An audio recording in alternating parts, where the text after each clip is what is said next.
안녕하세요, 가루씨예요. 오늘은 여름에만 맛볼 수 있는 이 고구마대에 들깨가루를 넣어서 볶아볼 거예요.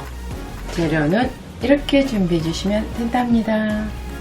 먼저 고구마 주기는 이대로 먹기는 좀 길어요. 그러니 먹기 좋게 적당한 크기로 썰어 줄게요.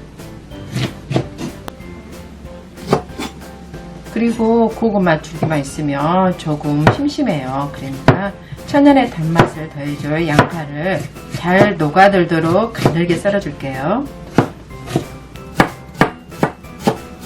자, 생각보다 별거 없어요. 고구마 줄기와 아까 썰어놓은 양파 넣고 간을 더해줄 소금과 국간장, 다진 마늘, 그리고 오늘의 포인트 중 하나는 이 들기름이에요. 조금 심심할 수 있는 맛을 이 들기름이 좀 꽉 채워준다 그럴까? 거기다 약간 구수한 향까지 솔솔 흘러나와서 훨씬 더 맛있답니다.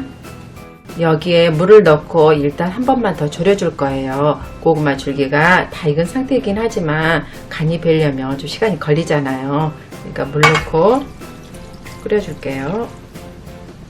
요즘에는 시장에 나가보면 정말 고구마 줄기가 제철인 듯 지천이에요.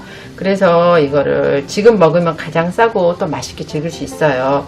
지금 이맘때쯤 보면 항상 우리 오이나 그런 애호박 가지 정도만 열심히 먹었는데 이런 고구마 줄기는 원래 가지고 있는 별 맛은 없어요. 하지만 모든 양념을 이렇게 끓이다 보면 그 양념을 잘 흡수해서 이 채즙과 이 고구마의 부드러움이 정말 다른 나물에서는 볼 수 없는 독특한 매력이 있어요.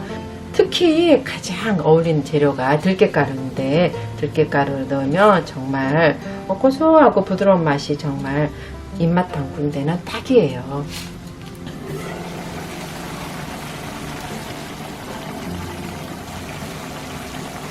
그리고 국물이 절반 정도 줄어들었으면 오늘의 가장 중요한 재료인 바지락을 넣어줄게요. 이게 들어가야 또 시원하고 감칠맛이 있으면서 아주 국물이 떠먹을 정도로 끝내준답니다. 그리고 우리 빠지면 서운한 들깨가루도 함께 넣어줘야 되겠죠? 이제 들깨가루하고 바지락에서 맛있는 맛이 우러나오도록 살짝만 더 끓여줄게요.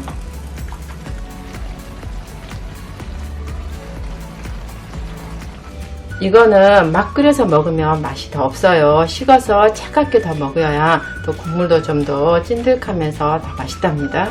그리고 한번 주의사항이 있어요. 냉장고에 넣는다고 이거 식지 않은 상태에서 넣어버리면 잘 식거든요. 그러니까 충분히 상온에서 다 식은 뒤에 냉장고에 넣어 주셔야 돼요.